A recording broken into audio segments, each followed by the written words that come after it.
tá? Só se inscrever. E a gente, lembrando que a gente tem um curso preparatório também para a prova da ABP, né? Então, esse é o link, mas o pessoal da Xia vai mandar para vocês aí no chat sobre quem quiser se inscrever, enfim. Tá? Vamos lá. Como é que funciona a prova da ABP? Então, a prova da ABP ela consiste em três etapas que são obrigatórias e são eliminatórias. O que isso quer dizer? Quer dizer que para você passar para a próxima etapa, você tem que obrigatoriamente fazer a primeira etapa e passar. Aí você passa para a segunda etapa, e aí você tem que ter nota mínima na segunda etapa, e aí você passa para a terceira etapa, que aí depois as três vão ser é, avaliadas e você vai ter uma nota final. Mas na nota final não adianta você, eu vou arrasar na prova teórica e na prática não vou também, não pode, né? Tem que ser nota mínima em cada uma dessas etapas, por isso que elas são eliminatórias. Nossa, mas são três etapas, não são duas? Não, a gente vai falar dessas etapas com vocês, tá? É, A primeira delas, que não é a mais importante, mas ela a peneira inicial, né? É a prova objetiva. Então, vão ser 100 questões de múltipla escolha, envolvendo temas gerais e específicos de psiquiatria. Então, cai psiquiatria geral? Cai psiquiatria geral. Cai psiquiatria da infância? Cai. Cai psicoterapia? Cai. Cai psiquiatria geriátrica? Cai. Cai psiquiatria forense? Também, né? E dependência química? Também. Então, cai tudo. Claro que o foco é psiquiatria geral. E antes de eu seguir, só se alguém quiser perguntar alguma coisa, pode colocar no chat. Assim que eu ver, ou assim que der um tempinho, eu respondo o que vocês tiverem de dúvidas que forem surgindo, tá? Hoje a ideia é discutir o edital, mas nas próximas eu vou trazer temas relacionados à prova especificamente, né? Inclusive em como se preparar psicologicamente para fazer essa prova, mas fiquem à vontade para perguntar. Cada questão da prova vale 0,1. Então você tem que fazer pelo menos 70 questões. E aqui eu já dou uma dica, né? Não sabe, não faz ideia do que aquilo está perguntando, pula. Pula e anota num cantinho da prova, né? Anota lá um risquinho. Pulei uma. Porque você pode pular até 30 desde que você acerte as outras 70. Então é melhor você garantir as que você sabe, porque às vezes a que você sabe é a última. E se você não pulou as que você não tinha a menor ideia do que estava falando, isso acontece, óbvio, se ninguém sabe tudo. Se você não pulou, você não vai chegar na última para ler, porque você vai ficar perdendo 20 minutos e não dá para perder 20 minutos numa questão. A pontuação máxima dessa prova é de 10 pontos e a nota mínima para você passar para a próxima fase é 7. Essa prova ela tem peso 5. Isso eu vou explicar no final o que quer dizer, mas não adianta nada ela ter peso 5, porque se você não tirar pelo menos 7, você não passa. Então não adianta tirar 5 nessa, sei lá, 6,5 nessa e tentar melhorar a sua nota na prova prática, porque se você não tirar 7 nessa, você nem vai para a prova prática. Tá? A data dessa prova é dia 8 de dezembro. Então, é a data limite aí, a prova, dia 8 de dezembro, para vocês se prepararem. Então, isso dá um pouco menos de 2 meses para vocês se prepararem para essa prova. São 100 questões em 5 horas, isso dá 3 minutos por questão. E não existe tempo extra para marcar a folha de respostas. Então, esses 3 minutos já está incluindo você ir lá, virar na última folha e marcar qual é a resposta correta. Por isso que não dá para você ficar lendo e falar, nossa, meu Deus, mas eu sabia isso. Tá, sabia, mas agora não está sabendo e não está lembrando. Pula, vai para a próxima. Não tem essa de você ficar perdendo um tempo enorme numa coisa que talvez você nem saiba responder e depois vai ter que chutar de qualquer jeito. Então faz isso. Anota do ladinho. Você pode fazer quadradinhos ali para marcar quantas você já pulou, aqueles quadradinhos que você faz 4 e um no meio ali, para marcar cada 5, pode pular 30. As outras 70 você tem que acertar. Então, pula, não tem problema, né?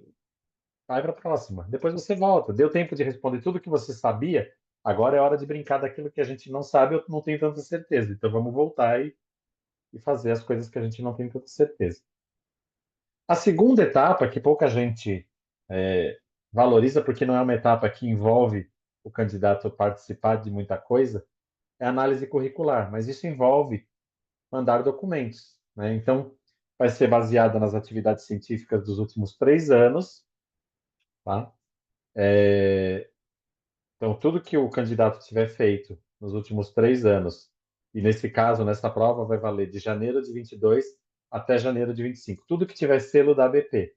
Então, Congresso Brasileiro de Psiquiatria, Jornada de Emergências Psiquiátricas, que acontece às vezes em mais de um lugar, todos esses eventos da ABP são chancelados pela ABP. Você tem uma pontuação ali no próprio edital. Eu não coloquei todos aqui para não ficar pesado, mas tem, e às vezes aparece um evento que não estava previsto, então a melhor fonte para você acompanhar isso é no próprio site da ABP. Sei lá, uma vez por semana entrar e ver se tem alguma coisa de novidade, de eventos, de coisas que vão acontecer. É um saco, mas a análise curricular também elimina. Então você tem que ter 7 pontos. Não precisa ter 8, porque ela tem peso 1, não vai interferir tanto na sua média final. E não precisa se matar de fazer todos os cursos que a BP quer, porque você tem que ter 7. E isso aqui é mais, parece que é o mais difícil, mas na verdade é o mais fácil. É simplesmente estar no congresso, pegar o certificado, acabou. Né? Você não precisa fazer prova, você não precisa perder tempo estudando sei lá quantas horas, você não precisa nada, você só precisa ir no evento, pegar o certificado e ir embora, né? Então, é o mais fácil, mas você não precisa tirar 10 também nesse aqui, porque a menos que você queira uma média muito. Porque não é. Apesar de ser eliminatórias as etapas, elas não são classificatórias. Ou seja, você não vai ter uma classificação e quem tiver uma nota abaixo de tanto não vai passar. Todo mundo que tiver acima de 7 passa. Ah, eu passei com 7. Isso não vai te fazer menos psiquiatra do que o cara que passou com 9,5. Então, é, tira 7, né? Se você não, porque às vezes acontece os eventos num lugar que é longe para você, num lugar que tem, às vezes acontece em São Paulo e você está no Acre, enfim. Né? Então, procure fazer o mínimo, porque essa aqui tem peso 1. E a parte prática, que aí a gente tem depois uma estrutura toda voltada para a prova prática, então eu não vou perder tanto tempo falando da prova prática hoje, mas a prova prática, ela é uma entrevista supervisionada com o paciente, que envolve avaliação escrita e arguição, ou seja, os avaliadores vão olhar aquilo que você escreveu e vão perguntar coisas ou relacionadas ao caso ou relacionadas à própria psiquiatria. Tá? Por exemplo, né, quando eu fiz a prova, eu tinha o RQE já, porque eu fiz residência, mas eu fiz a prova de título também depois. Em 2018, eu resolvi fazer a prova de título. Eu tinha o RQ desde 2009, mas eu nunca tinha me preocupado em fazer a prova de título. E aí eu fiz em 2018 e fui é, entrevistar um pedófilo, né? E era uma coisa assim, que se você não está esperando, você meio que se surpreende ali, nossa, né? De tudo que eu podia pegar, eu fui atender justamente um paciente com pedofilia. E foi o que aconteceu. Eu peguei o paciente, atendi, tudo bem, discuti, e aí eles não me perguntaram coisas sobre pedofilia, sobre nada relacionado à esfera sexual. Eles me perguntaram coisas de emergência, perguntaram coisas de depressão, perguntaram coisas relacionadas à psiquiatria e não ao caso em si. Essa prova ela vai acontecer entre 22 de janeiro e 28 de março. Por quê? Porque não é todo mundo que vai ser avaliado no mesmo dia e nem na mesma instituição. Então, vão ter várias instituições participantes e elas colocam quantas vagas tem em cada dia, qual dia da semana está liberado, e aí as pessoas vão sendo chamadas entre essas datas, entre janeiro e março. Você pode ser o primeiro, que às vezes é melhor, porque você fica livre daquilo, ou você pode ser o cara que vai ser chamado dia 28 de março, e tudo bem, né? Também vale 10 pontos, e a nota mínima para aprovação é 7 pontos, e tem peso 4. Então, como funciona, né, a média final para você ter a nota, né, que vai acontecer. Então, média final vai ser a nota da prova objetiva multiplicada por 5. Lembrando que se tiver menos que 7, nem passa para as próximas fases, então tem que ser pelo menos 7 aí. Mais a nota da análise curricular vezes 1, mais a nota da prova prática vezes 4. Né? Então, tudo isso dividido por 10. Então, se você tiver 7 na análise curricular, que eu falei que é a mais fácil de passar, essa nota vai valer já 0,7 na sua média. Então, você pode. Se você tirar 7, você fica com 9,7 de média, se você tirar 10 nas outras duas.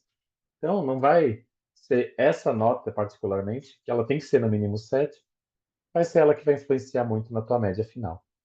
Tá? Mesmo se você tirar 7, você já conseguiu 0,7, que é o que você precisava. Tem uma pergunta da Giovana aqui.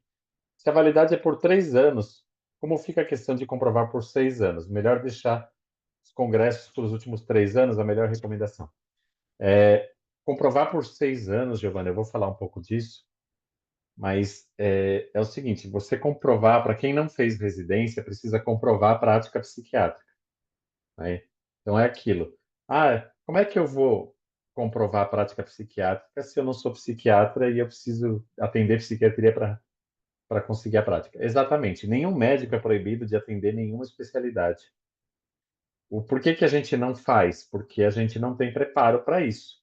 Né? Então, ninguém vai sair da faculdade operando o olho sem ter um mínimo de preparo para isso, a menos que tenha participado de ligas durante a faculdade, já tinha instrumentado cirurgias oftalmológicas, etc., e já tem alguma segurança para fazer isso. A psiquiatria é a mesma coisa. As pessoas começam atendendo psiquiatria como clínicas mesmo, né? Ou às vezes em algum lugar que você trabalha como psiquiatra sem precisar comprovação de RQE. Então, essa comprovação de trabalho, de quanto você atendeu como psiquiatra, ela precisa ser de 6 anos. Então, por exemplo, quem está prestando agora em 2024 tem que ter comprovação de 2018 para cá. Então, são 6 anos de prática comprovada. O que tem validade de 3 anos é análise de currículo, que não é análise de documentos. Os documentos é para você se inscrever. Você só consegue se inscrever na prova tendo essa comprovação de que trabalhou 6 anos. Mas aí, depois que você comprovou que trabalhou, você já se inscreveu, vai ter uma análise do seu currículo também. Aí sim é só 3 anos. Então, congresso, curso, jornada, deixa para os 3 últimos anos. Não precisa. É legal fazer os outros anos, porque você vai tendo uma bagagem diferente, vai aprendendo coisas que talvez te ajudem na hora de fazer a prova. Mas não pensando em pontuação. Pensando na pontuação, deixa para os 3 anos finais. Tá bom? Então, acho que eu respondi. A inscrição, ela é de 9 de setembro até 30 de outubro, então tem mais 15 dias aí pela frente para fazer a inscrição. Os associados da ABP vão pagar mais caro agora, porque isso depende da data, né? Então, quem deixou para os últimos 15 dias ali vai pagar esse valor de R$ 1.996,50.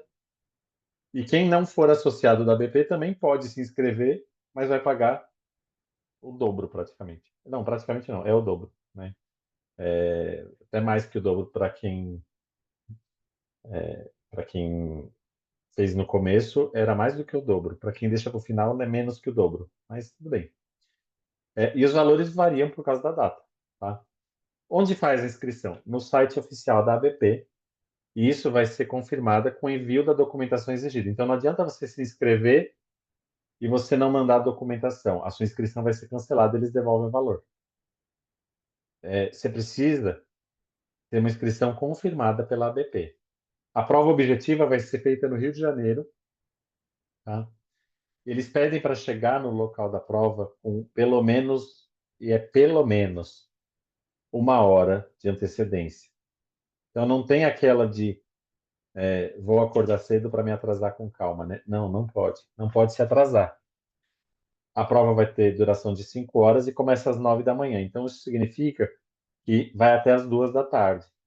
Então prepare-se, né? Você tem 3 minutos por questão, mas você também tem necessidades. Você tem que levar em conta nesses 3 minutos por questão tempo de banheiro, porque às vezes você precisa.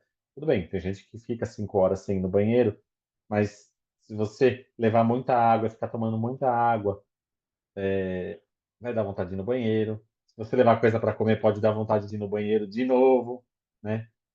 Então, é, é uma coisa importante assim para se programar. Fora que, começando às 9, calha com mais ou menos o que a gente considera a hora do almoço para a maioria das pessoas, entre meio-dia, 1, 2 horas da tarde ali.